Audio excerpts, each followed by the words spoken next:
So after some review of what I've got so far, you'll notice, hopefully, there's a divot in the end of my V.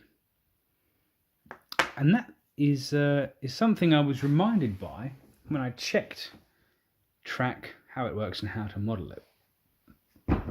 And by way of illustration, imagine this pair of tweezers is the top view of the rail looking down. So we're looking down on top of one of these rails. And this wide pair of tweezers represents the head of the rail, or the base, but the head. And this little strip down the middle represents the web, the bit that sits in the middle. If you think of the way that the rail is, it's got a fat top and a fat bottom and a little thin bit in the middle. What's happened is I've filed it down like this in a diagonal. And so that's taken away the side we want to take away. It's taken away some of the web. And then the bit that's remaining, the tip, is just the end over here. So it's come down like this, and that come down like this. And the bit that's over here is unsupported, and that is the, turn this over.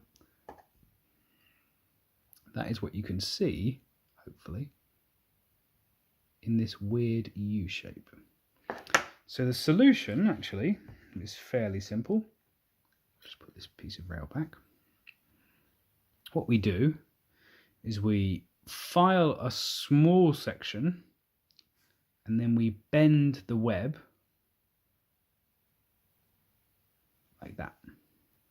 So, well, I mean, the section down here is straight, obviously, but it comes across and then goes down like that.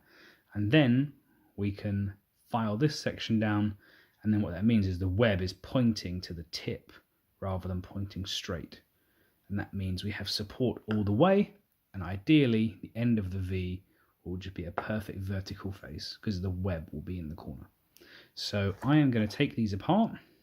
I'm going to bend them around to the way they to the opposite direction and file them. So essentially this will be inverted, and hopefully we should have a decent looking V at the end.